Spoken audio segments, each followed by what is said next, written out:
so what I want to talk about is weight loss, and I want to give you my approach to it. Firstly, I am anti-diet, and the reason I am anti-diet is because the statistics show you that they work for less than 10% of people, and actually they make a lot of people overweight. I keep meeting people who say, oh, I've gone on this great diet, and I go, please come back and tell me about it in 6 months. And of course, nobody ever does. And I'm very opposed to some of the weight loss organizations because they're not weight loss organizations, they're recipe clubs, essentially. You go to a cult-like environment where you are sold low-fat chemical shit, and you're told that if you don't stick to their regime, you've got no willpower, it's your fault, right? So I'm very down on that because I think of it as a bad system. And my approach is to help people change their relationship with food, right? So I have 4 golden rules. They're very simple. Now, the first is when you're hungry, go and eat. And people go, no, hang on, wait. If I ate when I was hungry, I'd be the size of a house. Yep. And I go, no. When you starve yourself, right, you tell your body there's a famine on, so it actually gets good at storing fat. You know, very often people who are trying to lose weight will starve themselves till 4 o'clock, and then, of course, they end up binging. If you starve, you binge, right? This is the point of these weight loss clubs, is nobody wakes up like, 60 pounds overweight, one to go, oh, God, I put on 60 pounds in a night. That's terrible. No, what's happened is they've gone on, they've got a weight loss club or gone on some diet regime, and they've crashed it off because they've starved themselves. The body's gone into starvation mode, and so as soon as, and the body's going, this maniac starving us, so as soon as it can, it gains the weight back and some. So you'll find that people who are, say, 60 pounds overweight, they've been on, 5 different diets or been to different weight loss clubs. And so they've conditioned themselves to gain weight, right? Because metabolism is not a death sentence, right? But you can affect it by starving yourself, yes? And also through exercise. So golden rule number 1 is when you are hungry, go and eat. Tell yourself there will always be enough food. Now, some people say, well, how do I know if I'm hungry? Now, this is a really interesting bit because there's real physical hunger and there's emotional hunger. Now, real physical hunger comes on slowly and gradually. You go, a bit peckish. I wonder what I'll have for lunch later. Oh, maybe I'll have that. That's normal physical hunger. Emotional hunger is, I am bored, I'm anxious, or I'm just, where's my stash of chocolate? Or where's the cheese? Or I'll just go to the fridge and, oh, there you go. Yeah? So it's changing the way you want to feel. So, and by the way, if you're one of those people, do not beat yourself up, because everyone in the world has picked up some bad habits at some point, and everyone's changing the way they want to feel, through external means, drinking, drug taking, gambling, sex, shopping, and food, particularly sugar food, the world's drug of choice. And so, sugar's great, isn't it? Tastes nice. But of course, as we know, excessive sugar is a bad thing. So just a quick process here, because some people go, well, hang on, I'm hungry all the time. Or I don't know when I'm hungry. I go, I know, because you've corrupted your relationship with food by eating when you weren't hungry. Just try this for a moment. Just think about, remember a time you were absolutely ravenous? This resets the internal barometer. Remember a time you were ravenous? How did it feel? Return to it again now. How did it feel to be really ravenous? And then, I'd like you to remember a time you were stuffed, bloated, nauseous, post-Thanksgiving or Christmas Day lunch, usually a good one. Right. And that's it. That's stuffed. And then going back to starving, and then go back to stuffed. Starving, stuffed, starving, stuffed. So, the idea is when you are hungry, eat. Never get ravenous ever again, because it messes up the system. Rule number 1. Number 2, eat what you want, not what you think you should. Now, all the people who I know who are naturally thin eat chocolate, chips, pizza, cheese, all the forbidden foods, right? You've got to remember, there are thousands and thousands of diets in print. And if they worked, you'd never hear the end of it. But what you have is diet every 6 months, oh, this is the one, this one. Certain people get obsessed with a particular, carbs are the devil, And no, but I mean, I understand the discussion about all the nutrition and stuff. I'm not talking about nutrition, right? No, but Atkins was obsessed with carbs, and I remember him talking about it. You know, like he was talking about you know, like drugs. He was going, these carb dealers, you know, and. No, I mean, I wondered if they had, say, Atkins in the time of Jesus, you know, if he'd, you know, broken the bread and tried to feed the 5,000, they all said, oh, sorry, Messiah, we're on the Atkins, we can't have that. You know, it would have been a disaster for him, wouldn't it? So, what I've noticed is people who are naturally thin, they eat all the forbidden foods. They just don't eat them to excess. You know, I remember going out for lunch with a friend of mine, naturally thin, and his friend who was pretty overweight, right? And not only did we order something like fish and chips and pizza, but his friend had the sensible salad, but he picked off everyone else's plates. He was trying to control himself. If there was a formula, no, and I'm not talking about nutrition, right? I'm just talking about weight loss. If there was, you'd never hear the end of it. And there are thousands of diets in print, and there are lots and lots of people who've tried them, and they've lost weight. You know, a very small proportion have.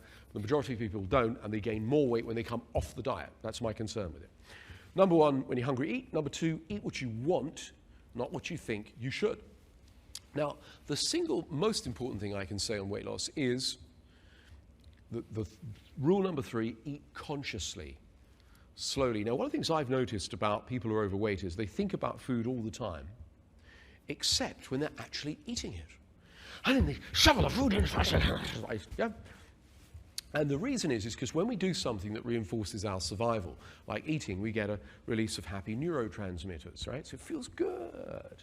But the trouble is if you don't eat consciously and you shove food in, you get high off it, you can't hear the signal that says you're full, right? Now, we know from the scientific research that if you eat and watch TV, you will eat more. If you eat and you're online or read a magazine, you eat more, yeah? So when you eat consciously, it's like this. You cut a bit of food, you put it in your mouth, you put a knife and fork down, and you chew it 20 times.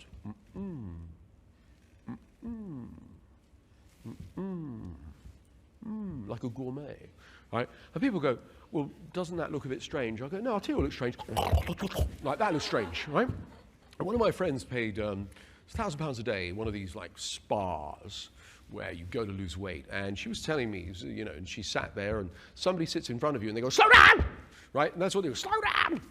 Yep. And so you do. So if you're eating a sandwich, you pick the sandwich up, you take a bite, you prise your fingers off the sandwich and put the sandwich down.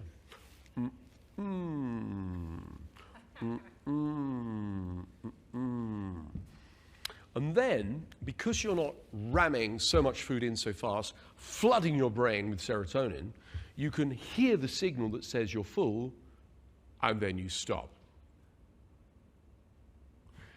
Because if you're eating unconsciously, essentially, and by the way, there's loads of studies been done that prove this, that basically, watch TV, listen to the radio, go online, and eat at the same time, you eat more.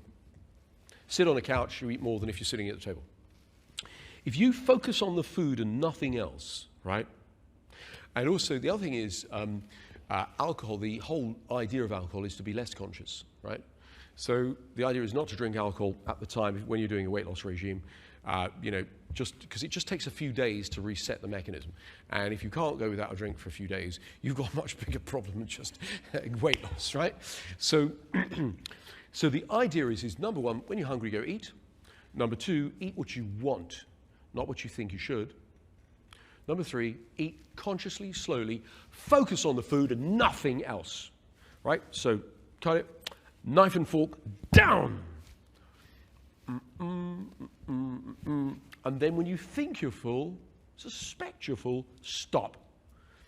And even if there's food on your plate, I mean, I don't know about you, but, you know, I grew up in a house where my mother would say, come on, eat that food on your plate there. There's starving children in Africa. And I would say, do you know them? Shall we mail it to them? Maybe that'll help. And she'd be, why are you like this? I said, I was born like this. So anyway, yes, the guilt trip of the Clean Plate Club. Yeah, I know quite a few people. See, the thing is, you need to go, where do I want it, there or there, right? So the thing is, actually, when you leave something on your plate, you're saying, I'm the boss. and not the food, right? Now, these 4 simple principles I found are really powerful in helping people reset their relationship with food. But in addition, as a hypnotherapist, what I get people to do is, quite simply, I put them into trance, and I do 6-step reframe. I say, I understand that overeating has done something for you. It's helped you change your feelings. I'd like you to find other ways to change your feelings without having to overeat in future. And then I ask them to imagine stepping into a slightly thinner, lighter self, 2 or 3 pounds lighter. And most people can do that. They go, sure, I can, 2 pounds, yeah, I can do it. And then another 2 pounds and another. You do it incrementally. Your clothes feel looser. You feel more healthy. Yeah? I also attach the idea of well, more than the idea, the feeling of motivation to exercise. Now, exercise is any form of movement at all. Certainly, aerobic exercise is anything that gets you breathing more deeply and your heart beating faster. That's exercise, yeah. So basically, again, in the research, people overweight tend to move less. That's really it. You know, people go, oh, we've got a fast metabolism. Sure, but what affects metabolism is exercise. And exercise, it's really interesting. People who are overweight tend to take a few thousand less steps a day than people that are naturally thin. Yeah, and so just again, a 20-minute walk in nature is a great way of reducing stress, but it's also a fantastic way of taking exercise. Yeah. And of course, aerobic exercise, you know, a lot of people now are into this intermittent intensity, you know, 90-second stop, 90-second stop, 90-second stop. That works for me. So what I get people do is to imagine themselves lighter, imagine themselves exercising. And I also link it to positive things. When Stephen Fry, he used my system to lose weight. And what he did was he got a treadmill and he decided to get the 100 most popular books, audio books that he'd wanted to listen to or were favorites. And he would listen to one when so he created a positive association to the treadmill, which is brilliant. I mean, I love Stephen, he's a fantastic person. But, you know, he used it and he lost a lot of weight with it and talked about it publicly, so I can tell you about it publicly. But other people have talked about the single biggest thing was eating consciously. There was a couple of ladies I know who used my system, and they said they had a slow motion eating contest. And they go,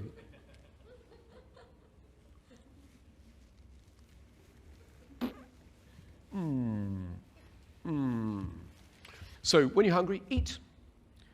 Eat what you want, not what you think you should. Eat consciously, slowly, no distractions. And then when you think you're full, think you are, stop. And they go, but well, what if I'm not really full? Okay, well, if you're hungry, go and eat. Huh? Right? So that is my weight loss system. It's reinforced then with hypnosis, with 6-step reframe around whatever if you were eating on your feelings, if you're emotional eating, find ways to change those feelings. You know, there was a lawyer who was doing an American TV show, and this one was dynamic. You'd want her on your side in court. She was dynamic, and she'd go into court and she'd do a great performance, and she'd come out all cranked like this, and she'd go, pizza, because she wanted to change her state. She wanted to calm herself down from being all adrenaline up in the courtroom. And so I said, you know, what I need you to do before you eat anything is take it, where's your stress on a scale of 1 to 10, hold 1 point. 8, 7, 6, 5. And only then can you eat. You know, there was a very interesting study done a few years ago on people who prayed before they ate, right? So they would go, say a prayer, God, help me eat less, lose weight, blah, blah, blah. Now, it may indeed be that God is helping you lose weight, or it could be, as a hypnotist, you close your eyes, you say a prayer, a bit like a post-hypnotic suggestion, and you eat less. I don't know what it is, I don't care. All I'm concerned with is the output, the behavior. Yep. So my approach to weight loss is, firstly, some simple behavioral changes, which those in themselves are enough. Then it's the visualization. Seeing yourself doing it, step into that slimmer you. See yourself slimmer, step into that slimmer you. See yourself exercising, there was one lady who ran 3 marathons, right? She'd lost, I think it was something like 100 pounds. It was a massive amount, right? And I said, how'd you do it? And she said, well, I just started walking the dog, and then I walked the dog a bit further, and then I thought, I'll go for a jog with the dog. Then I started running. So incrementally she did it, yeah? And so, because this is the thing, a lot of people join a gym, right, in January, and they go, yeah, and they hate it because all these thin people in Lycra near them, you know, and they go and they feel embarrassed, and then by week 3, the majority of people have stopped their New Year's resolutions, right? And so they just try and do, it's too big, right? Whereas if you went, well, I'm just going to exercise for 5 minutes. I'm literally going to do 6 minutes, then I'm going to do 7, then I'm going to do 8, then I'm going to do 9. Yeah. Then if you went, well, I'm going to try and go slowly. I'm just going to try and go a bit slower. Plus, the other thing is, a lot of people who are overweight beat themselves up. They give themselves a hard time. They look in the mirror. They feel shame. And a great way to get rid of shame is the technique that we did earlier in this training, the havening technique. Summon the shame, haven it, and it's gone. So, positive visualization for reinforcement, all done in the hypnotic trance.